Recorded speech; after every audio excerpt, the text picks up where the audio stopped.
Good morning. My name is Marilyn Gay. My pronouns are she, her. I'm a member of the board, in case anyone wants to buttonhole me after the service. I'll be the service leader today, partnering with Reverend Rosemary Morrison.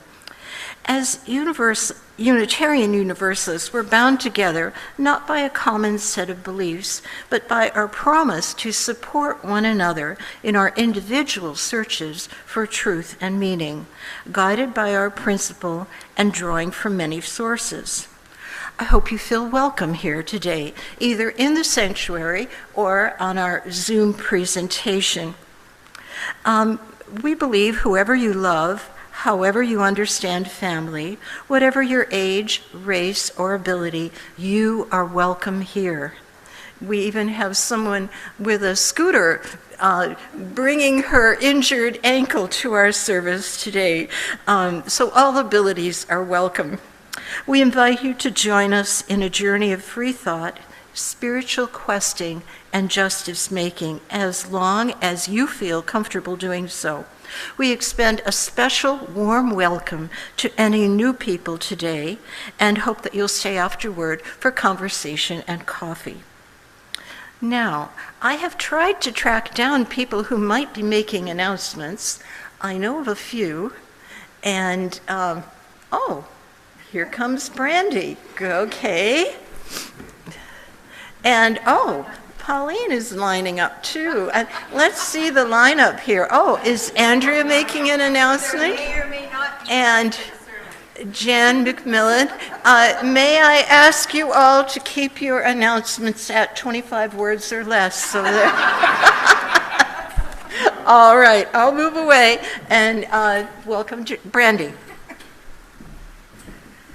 Good morning. I'm Brandy Muller-Reed. Pronouns are she and her, and it's been a long 2 years since you guys have heard me up here begging for help, but our next casino dates are April 21st and 22nd, the Easter Monday and the Tuesday, and I'd love it if you could all sign up. As you know, the roof last year kind of depleted those church casino funds, and so we're looking to reinvigorate them. Janet has done lovely posters and the newsletter, but as well I'll be hanging around after the service if you want to join for conversation and to volunteer. I'm around. Thank you. Hi, my name is Andrea Graham, and it's she, her. I'm part of the Right Relations team here at UCE, and I've been asked by the team just to give you a little heads up that we exist. Our team is actually dedicated to cultivating a welcoming and a harmonious community. I can't speak, I don't know why. We are guided by the Covenant of Right Relations, which is a commitment to respect and to constructive interaction. We're here to support healthy relationships with all the members. We're here to provide support and guidance and assistance to individuals or groups that are navigating challenges with compassion and understanding, and we're here to build a safe space for open communication and confidentiality. We also raise awareness about the covenant of the Right Relations Covenant, and we are, me, obviously. Our team consists of Louise Cherich, Carol Hutchinson's, Lynn Wolfe, and myself. We all bring different expertise in justice making and mental health. We report to the UCE board, and we collaborate closely with the minister. If you have any other questions, I'll be loitering around here today. And again, that was the Right Relations team. Thanks. Thank you, Andrea. My name is Audrey Brooks, and I'm part of the Edmonton Interfaith Center. February, in the first week, is International Interfaith Harmony Week, based on the United Nations Declaration of Human Rights. The Interfaith Center is sponsoring 2 events. The first one is on Monday, February the 3rd, and it's a spiritual poetic adventure where people are invited to come to the Upper Crust Cafe and have 3 minutes to share their deepest poetic treasures with an audience. And there is going to be desserts and things like that there. And the other event is February the 9th, Sunday after church at 2 o'clock here. And one other event sponsored by the Interfaith Center is our annual Interfaith Multicultural Concert. Now this year, a very special event is going to be hosted by yours truly, but it's going to involve the transcultural ethnomusicology department of the University of Alberta, directed by Michael Frischkoff, and the program is going to be Middle Eastern music with the tambours and the sitaras and so on, and either a Ukrainian concert choir or orchestra. So please come. On the 9th, there's also a silent auction and goodies. Thank you. All that concert's here on the 9th. Yes, that's what I said. Good morning. I'm Jan McMillan. My pronouns are she, her. I'm here to tell you that we're going to have a special lunch on Family Day Sunday, the 16th of February, which you are all going to participate in one way or another, I'm sure. Instead of the usual soup Sunday, we're going to do something different. We're going to do a baked potato bar and salads.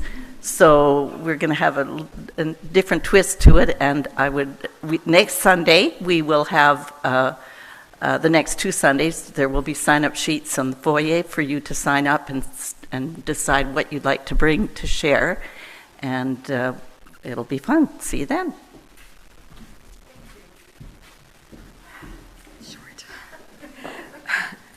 My name is Pauline Atwood, and I'm here to remind you that this Friday is the movie American Fiction. It is about an African-American who wrote a story, and it's not the story that the public really wants to hear. It's very different. So, movie, 6 o'clock this Friday. It's free so far. And what can I say? Be there or be square. Okay.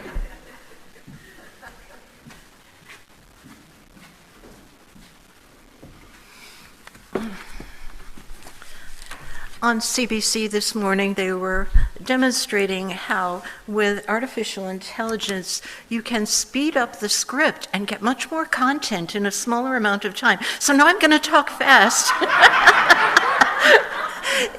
in order to keep us within our proper time frame. Okay. But the thing that I want to do at this point in the program, of course, everyone has silenced their phones or pagers. There will be no interruptions for this important message. We gather in gratitude this morning on Treaty 6 land. A treaty is an inheritance, a responsibility, and a relationship. We may remember that we live in a city of 87,000 Indigenous residents. Still, this is not a history lesson. This is present tense, second only to Winnipeg. May we be good neighbors to one another, good stewards to our planet, and ancestors to all of our children. Now we're going to enjoy a prelude that will be presented at the normal speed. Karen Mills wants to share a story to prepare you for the prelude.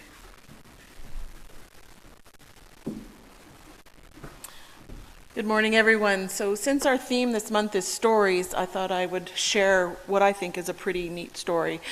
Yesterday was Robbie Burns Day, so there's story number 1. So I thought something Scottish might be sort of fun. And when I was looking through my music collection, I was reminded of this book that was given to me by Stella Clark, who many of you might know. She's a member of this congregation.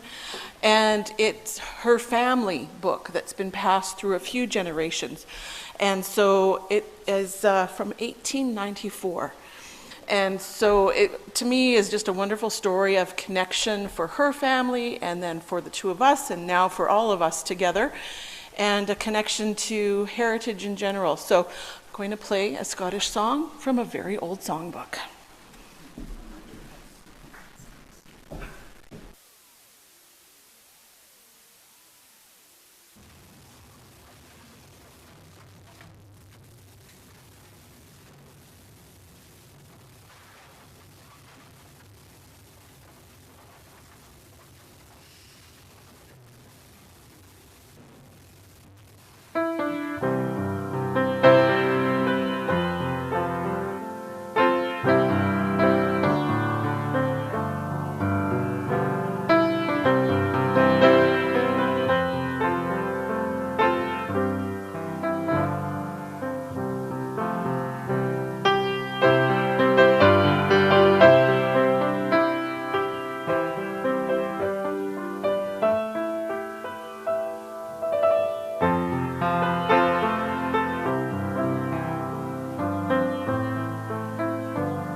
Thank you, Karen. That was really lovely. Now, as it is part of our Unitarian tradition, we will light the chalice. And I call upon Beth Storheim, who's one of our newer members and the newest member of Chalice with a wonderful, strong soprano voice. She's going to light our chalice today. The reading is called The Ember of Hope and Love Set Ablaze by Lisa Doage. What if sometimes it's not about a light in the darkness? What if sometimes it's about sparking potential into possibility and possibility into existence? What if sometimes the flame that burns in the chalice of our faith is nothing less than the ember of the hope and nothing more than love set ablaze? What if sometimes all we need is to follow this flame, one among scores, hundreds, thousands of steadily flickering flames across the land and among so many peoples on the way to justice and into the land of peace? What if we dare to kindle that chalice?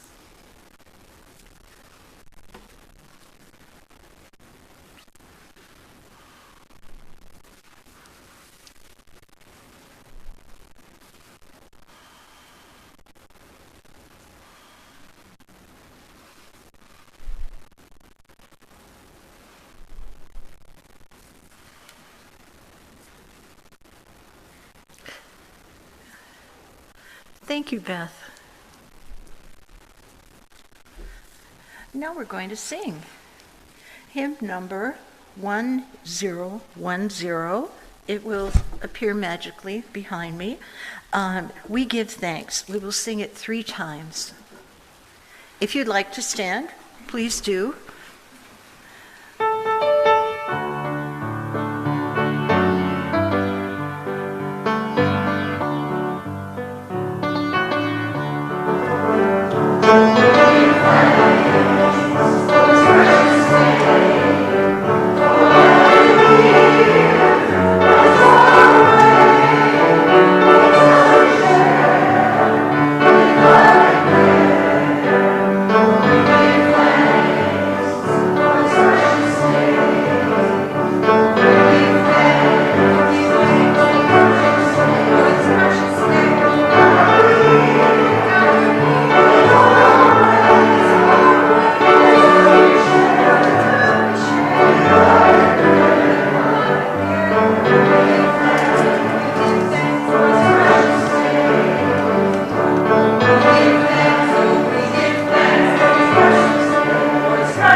One purpose of this church community is to encourage all who gather here to come and be more generous in spirit and action.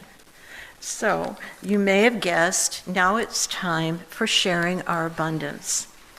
And in addition to supporting this community, we also make a monthly commitment to the wider community. 1/2 of the unidentified cash that is received is given to an outside organization. The month of January, it's Change for Children.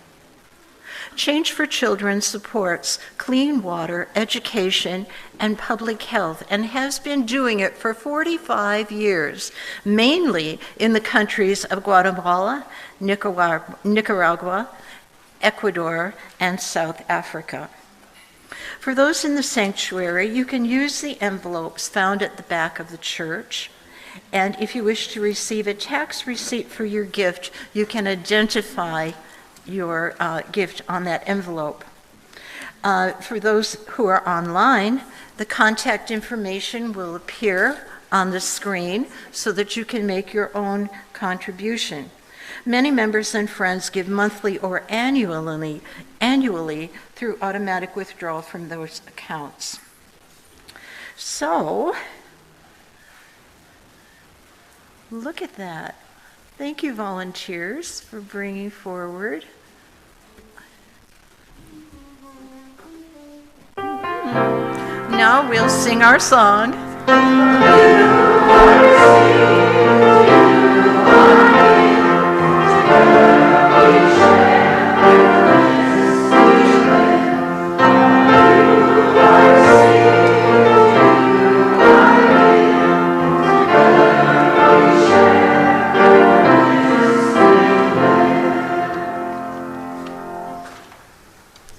You notice how I stand away from the microphone when we all sing so that it doesn't sound like a solo.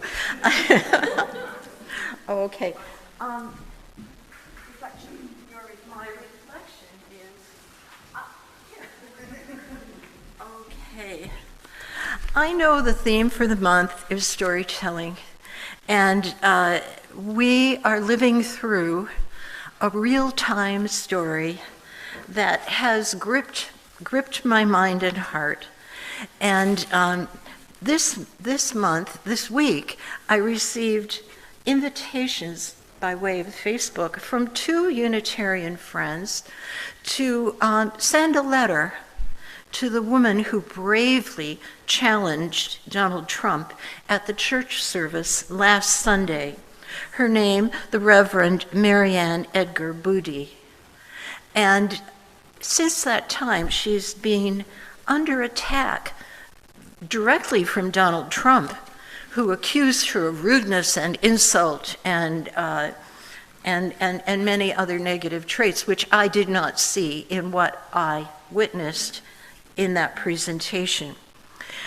She's been attacked and has suffered with death threats as a result of her brave words. And the message I got on Facebook from 2 people was, write her a letter of support to counteract some of the negativity she's receiving. So, this is my letter, and I'll share it with you.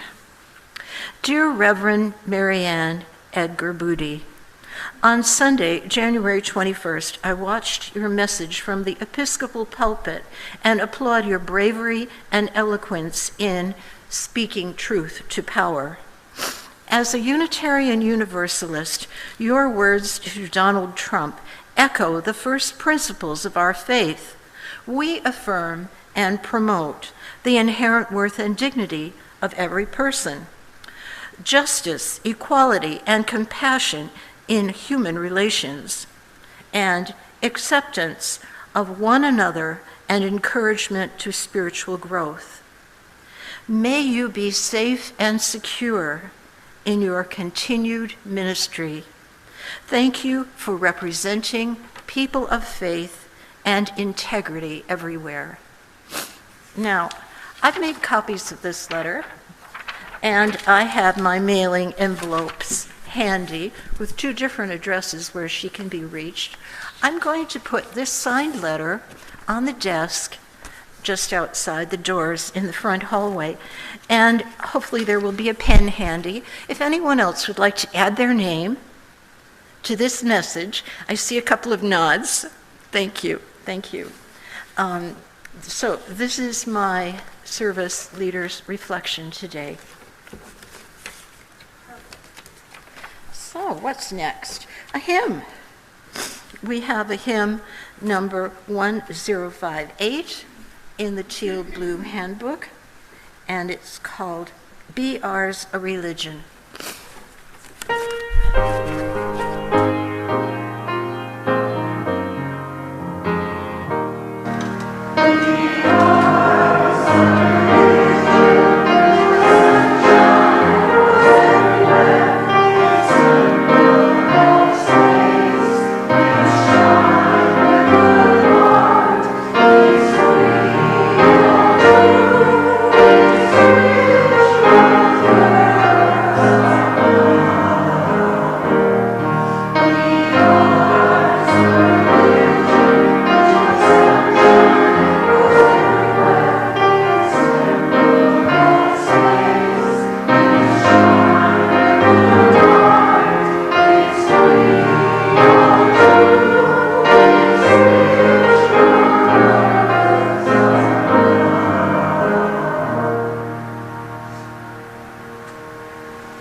Good morning.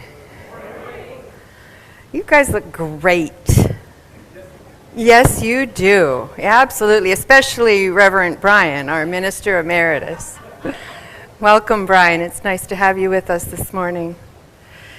My name is the Reverend Rosemary Morrison, and my pronouns are she and her, and it is my pleasure and honor to serve this congregation, the Unitarian Church of Edmonton.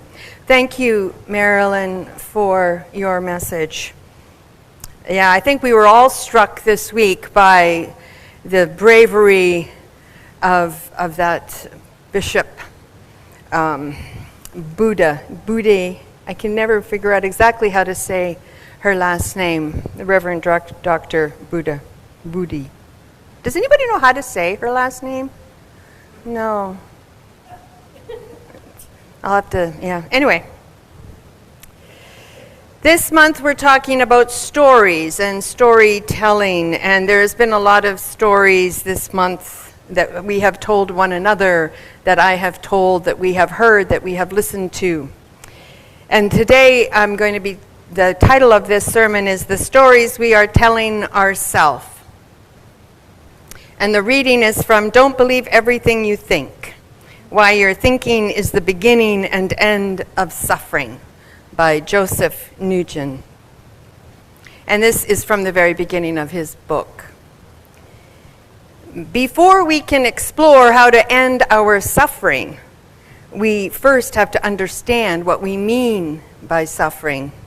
Suffering is not the same as pain, and understanding the distinction between the two is the key to realizing that no matter what happens in life, we do not have to suffer emotionally or psychologically. What he doesn't mean, and he explains further in the chapter, is that of course bad things happen and it's upsetting and we're allowed to be upset. That's not what he means. So yes, bad things can happen. We can feel terrible about things. Is that better? Yeah, okay. That's not what he means when he says that our thinking causes us to suffer. He makes the analogy of, or metaphor of, two arrows fly our way whenever we experience a negative event.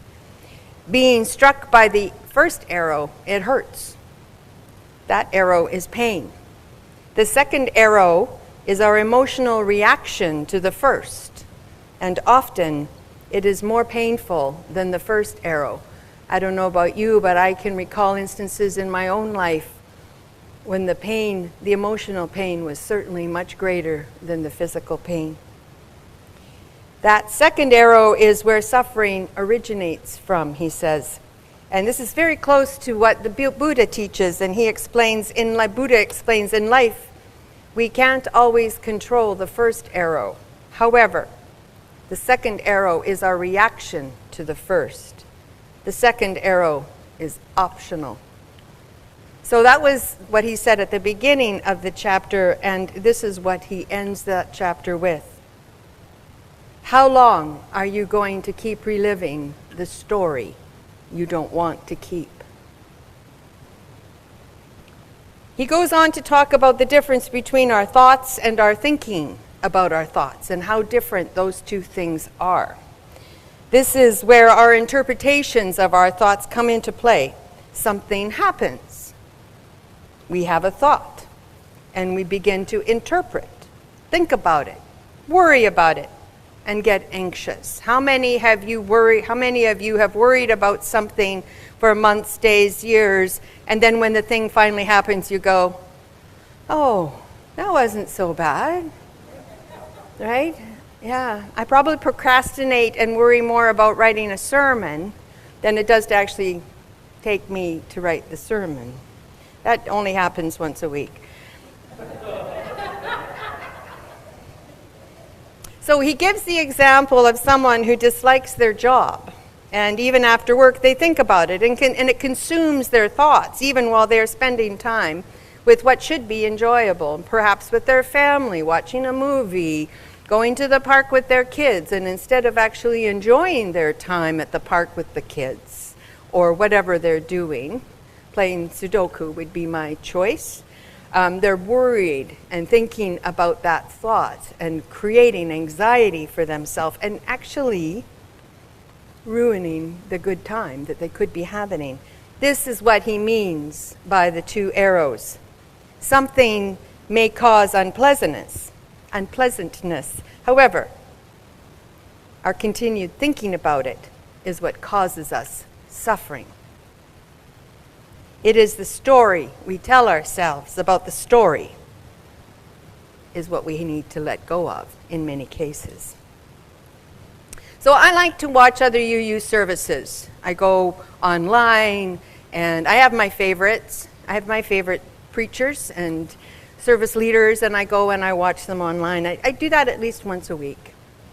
And this week I watched a sermon and service and a half from First Unitarian Church of Victoria. Some of our own folks were there. It was very interesting, to say the least. And one of the things I do when I'm watching other services, I look for ways to improve my own deliveries, my own thinking, my own, and what can I do a little differently? What can we do a little bit differently? How can we incorporate or steal some of their ideas? But what actually I notice more than anything is that our services are really great.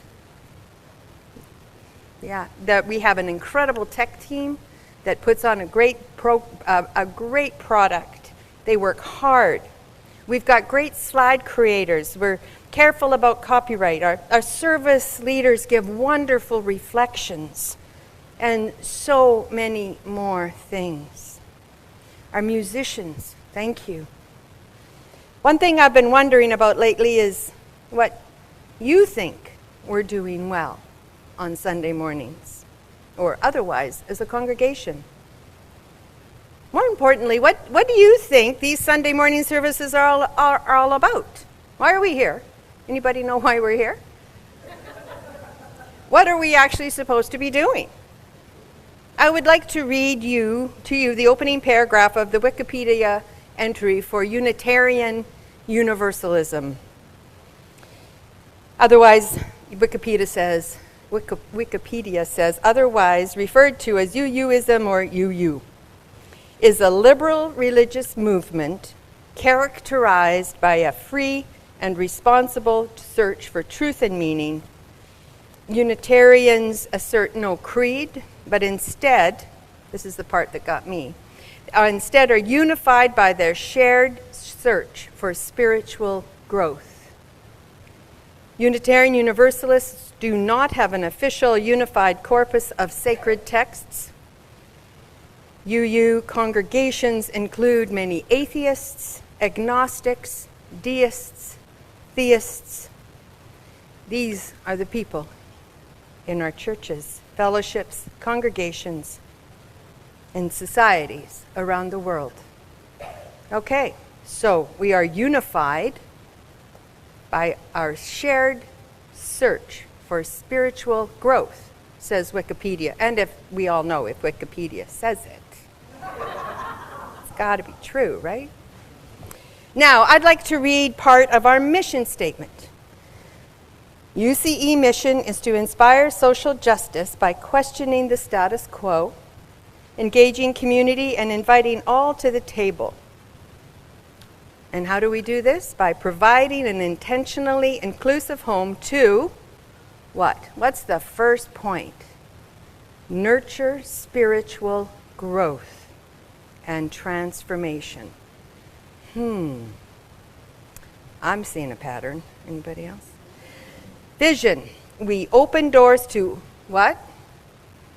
All seekers of spiritual growth and nurture positive change for a just and healthy world. What's our common denominator, folks? Spiritual growth. It appears as though the story we are co-creating includes a lot of reference to the idea of spiritual growth. As I've said many times, spiritual growth and personal growth are the same thing, so you don't need to be worried about the word.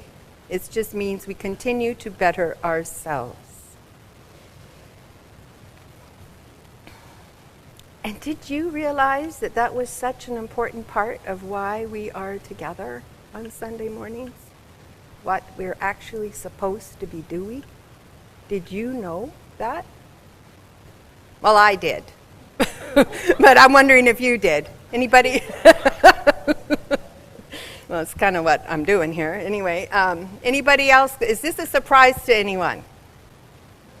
No, that's awesome. Okay, let's move on. Yay.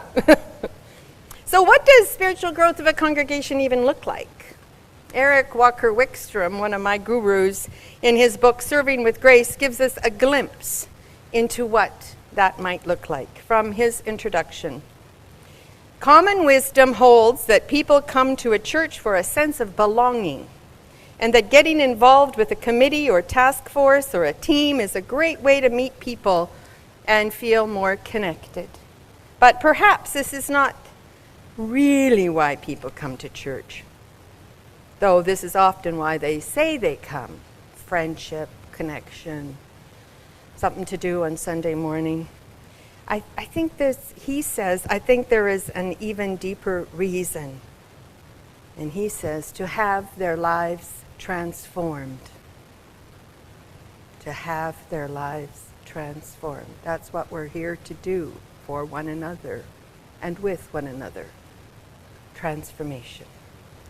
If so, he says, then no amount of encouragement will get them to sign up for one more thing in their already busy lives. Just getting involved is not enough. It doesn't speak to their deepest need, a transformed life. And then he says later on, could you experience the meeting room as a zendo and the deliberation of a task force as a form of group prayer?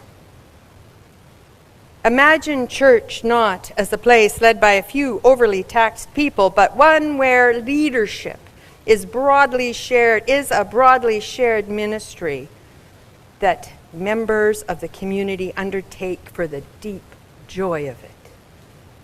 He talks later on in the book about how the work we do here for our collective benefit puts us shoulder to shoulder in touch with folks like us, unlike us, folks we like, and folks we don't like.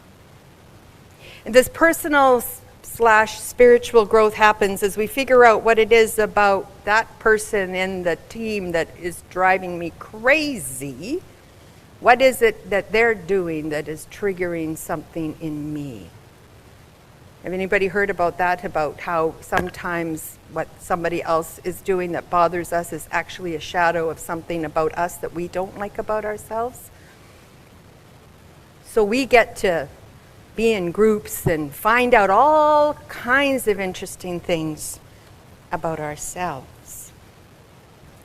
And how do we have the maturity to work with people we don't agree with or don't like? Here are 7 concepts that describes traits of a spiritually mature person. Love. Love of self and others, expressing love through actions and words. Kindness. Being naturally kind and effortless in your kindness.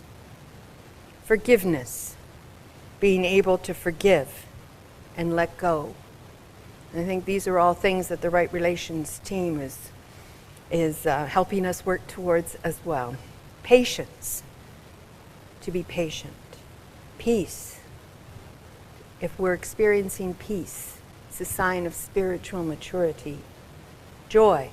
Are we able to experience joy when maybe things aren't great? And having wisdom, having gained wisdom through our own examination of ourselves and the world around us and how we relate to that. So, basically, spiritual growth as individuals and as a group looks like attributes and characteristics that we already know about ourselves and about others. We certainly want to find out about these things in our spiritual community. So let me tie these 3 things up for you a little bit. The stories we tell ourselves are, in Joseph Nugent's words, the thinking after the thought is what brings us unhappiness and anxiety.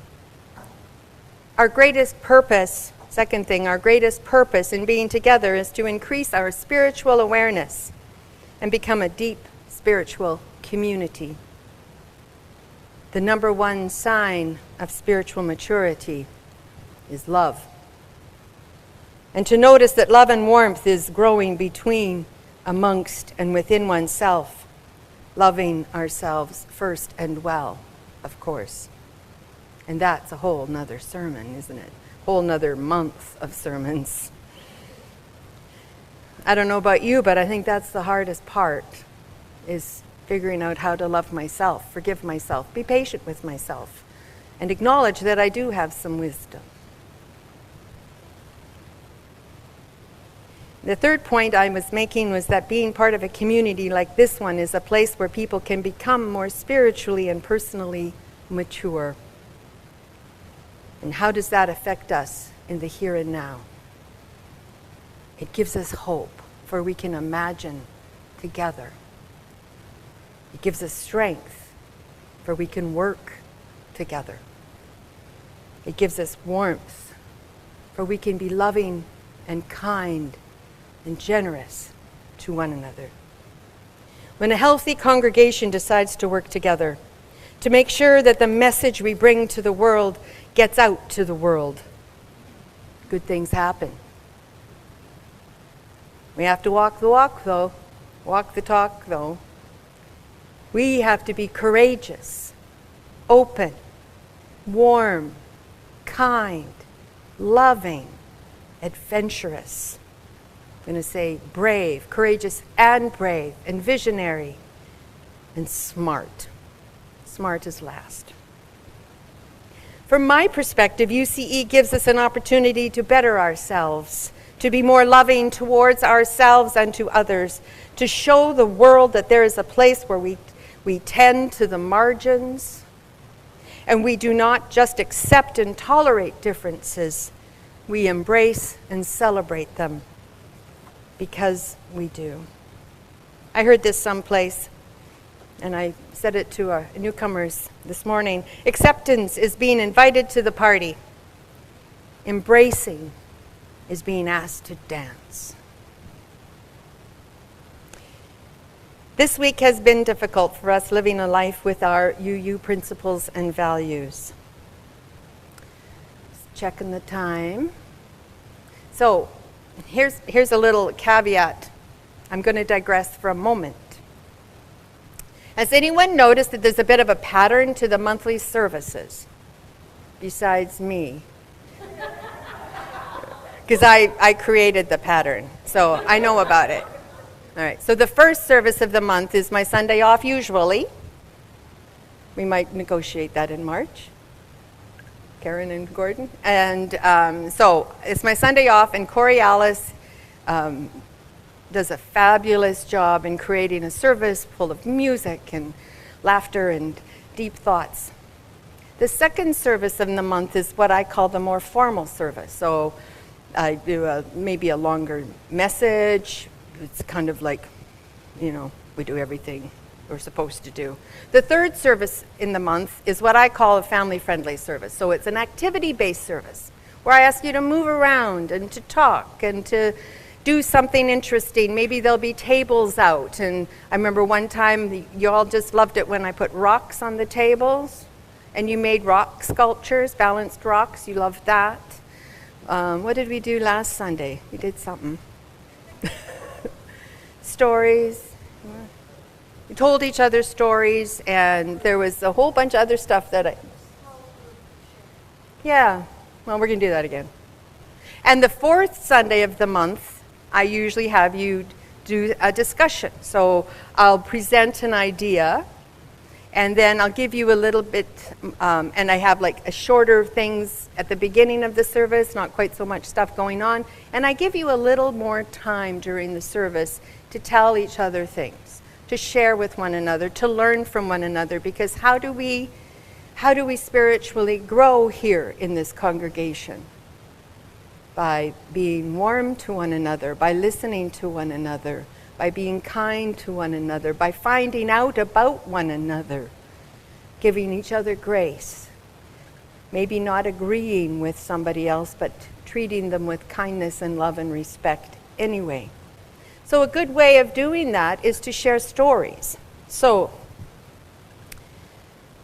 I'd like to give you an opportunity to tell each other a story about UCE. Why do you come to church? What is it you think we're supposed to be doing? Or it could be about your life. This is a kind of an open sharing. And so what do you think? I got a whole bunch of questions here. You can pick one and I'll read them a couple of times. What do you think is the purpose of our Sunday morning services?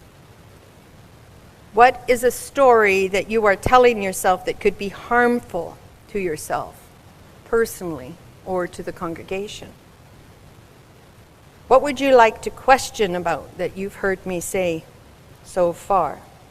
And for those of you online, I invite you to put things into the chat, if it's possible, and Andrew and I haven't talked about this, so if it's possible to let them talk with one another so they can hear each other, that would be great. Or to just put things in the chat and then have an ongoing typing conversation with one another. So I'm going to ask you to try to get into groups of 2 and 2 only, because otherwise that there's not going to be enough time for all 3 of you to have a chance to talk, right? So you're each going to get about 2.5 minutes. So don't move yet. So if you're gonna, and if you came with someone, I know it's really hard not to just start moving. If you came with someone, try not to be joined up with them because you already like them. You try to pick somebody that you might not normally talk to. I'm going to read the questions once more. Tell each other a story about UCE or your life. What is the purpose you think we're doing here Sunday mornings? What is the story that you are telling yourself that could be harmful to yourself or to this congregation? What would you like to question about anything that I've said, about something or anything that I've said so far this morning? Okay, I'm going to ring the little chimes, and then you can move. 1, 2, 3.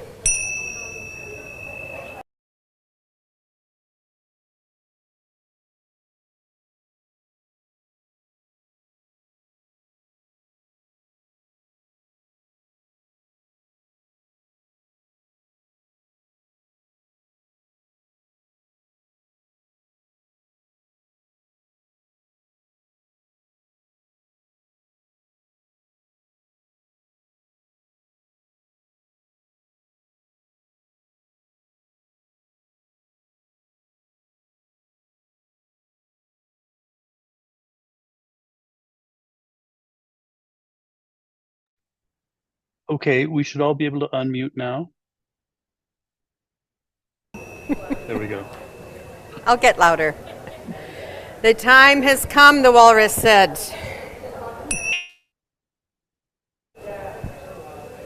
I hope you all enjoyed their storytelling. You got to know a few things about others. If I could ask you to close up and find your seats, that would be awesome. Yeah, I always worry that no one's going to talk. It's not. That may or may not be a true story. I don't actually. I usually can't get out the instructions before you start talking to one another, which is an awesome and wonderful thing. Thank you for sharing your story, your stories, your life, your adventures, your disappointments, your ideas about why you come here. And I think there's probably an overarching theme of I come here because of the people. Who said that? The friendships. Yeah, the friendships. How about I come for the coffee? Free coffee. Free coffee, tea, usually some cookies. Who comes here to learn something? Yeah. Or to sing. Church is one of the few places left in the world where there is intergenerational just singing. It's so awesome. As a musician, that is my favorite part. One of my favorite parts of the service is the singing, the music. And well, is there one other theme that came out? What, Yvonne?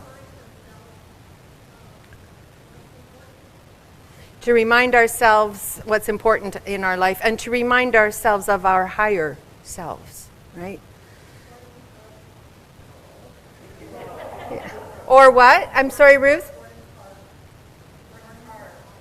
Oh, and Gordon's harp, yes. I love it when Gordon brings the harp and plays. And speaking of music, my part of the sermon is done, and I'm going to offer you a moment to just sit and relax and listen to a video called These Old Stories. And this is a time for you to just reflect on what you've heard and maybe think about stories that you've been telling yourselves that no longer serves you. Enjoy.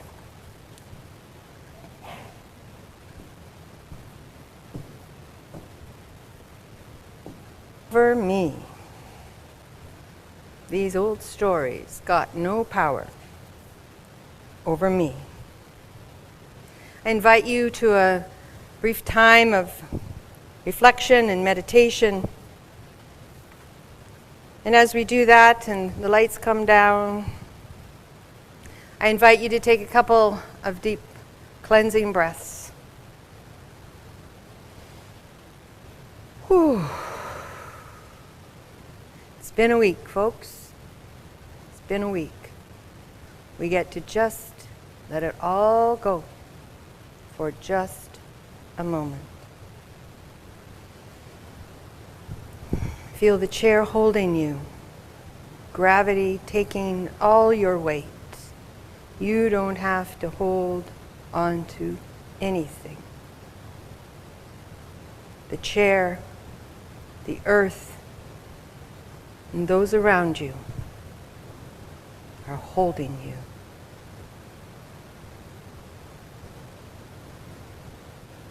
And we hold each other in love.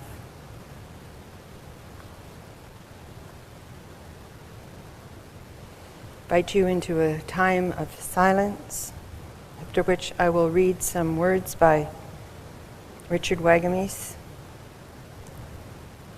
And a short amount of silence afterwards, after which I will invite you to light candles of joy and concern.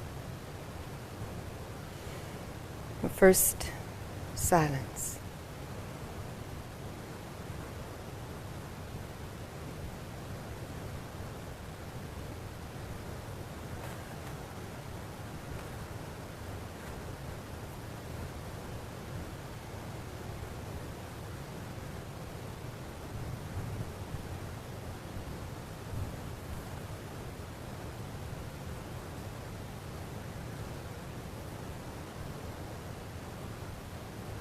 In the dark depths of long winter nights, spirits slumber too, and allow their stories to be told.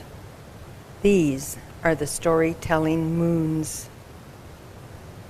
Elders and storytellers who have given great tales to carry speak softly, reverently, and the people hear them. The people do not merely listen, they hear. To hear is to have a spiritual, mental, emotional, or physical reaction to the words. Sometimes, at very special times, you have all four reactions and are changed forever. Share stories.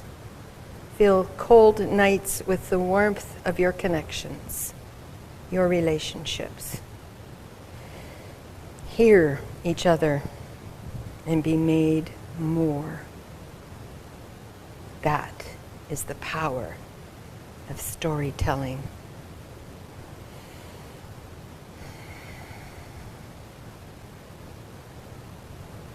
I think we need to hear it once more. A moment of silence.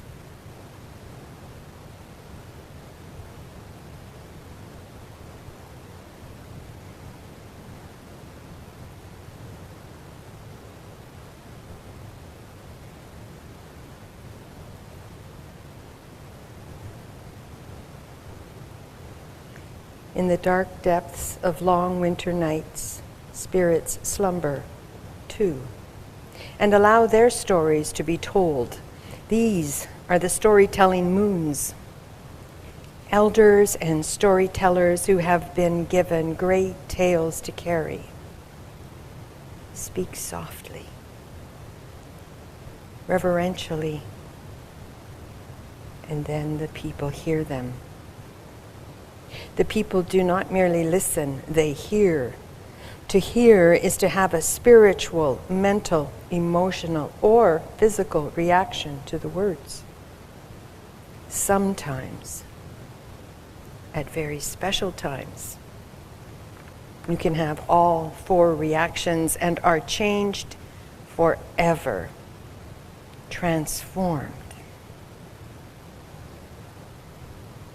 Share stories. Fill cold nights with the warmth of your connections, your relationships. Hear each other and be made more. Hear each other and be made more. That is the power of storytelling.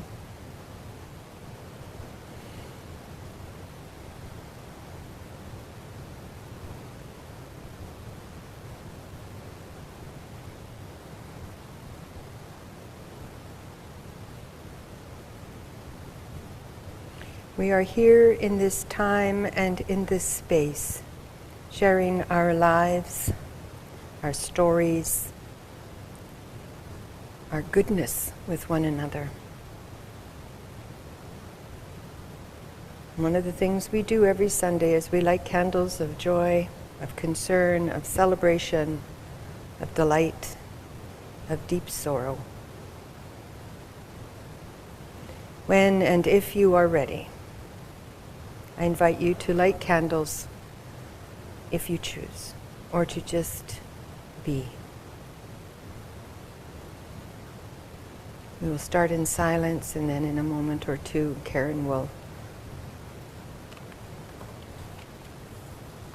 provide some background music, of which I am very grateful. If you are online, I invite you to put your candles into the chat. And perhaps make comments to them. Give each other support. Share your stories. If you are new, someone in the line will show you how we do this.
And Marilyn is going to light one last candle for all the joys and concerns that we hold still in our heart. Some are thoughts, we're just thinking, and we haven't thought about them yet. And some we still haven't even it's really hard to use thought and thinking in different tenses and make it work. But you know what I mean. Sometimes we don't even know what it is that is bothering us. And so we can't light a candle yet. So I'm going to light a metaphorical candle. My son and his fiancée, my son just got engaged. So I'm very excited about that. And they have been living with infertility for a few years. And they've lost a couple of pregnancies. And they are headed to Vancouver today. And so join with me in wishing them good luck as they embark on in vitro fertilization. It's been a long road for them, and it's about to become a very expensive road for them. But as I've often said, I've never known anyone that wanted babies more except for me. So here is wishing them good luck in this very brave and very, very brave adventure that they're embarking on to get a little, as she calls it, her little bubs. And I also wanted to thank Karen for all of the good music, the Scottish music this morning. You may not know this about me, but my brother, oldest brother, he's 10 years older than me, of whom I am very proud, plays the bagpipes. Right? So I grew up with bagpipes being played in the house. Yeah. Some of the songs I still like. No, he had a chanter, so he would play the chanter, but it too is loud, just so you know. They're loud too. Anyway, so I grew up listening to the bagpipes on a pretty frequent occasions and very, very close up. Anyway, so we come to the end of our service, and we are going to sing the Fire of Commitment, and my hope is that we are committed to being kind, loving, warm, engaging in healthy relationships, even when we're not happy. May it be so. Fire of Commitment, please rise in body or in spirit, and sing lustily, as Gordon would say.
Well, we didn't speed up the soundtrack sufficiently.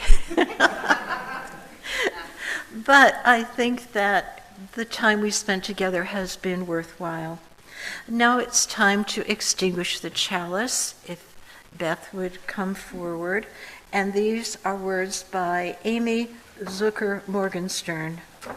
When we take fire from our chalice, it does not become less, it becomes more.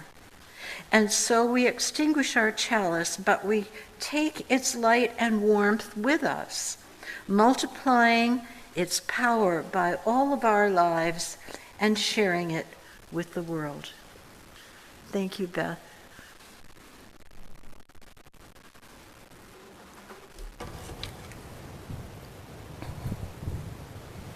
Before I offer you words of benediction, I would like to thank everyone that participated in this service, contributed.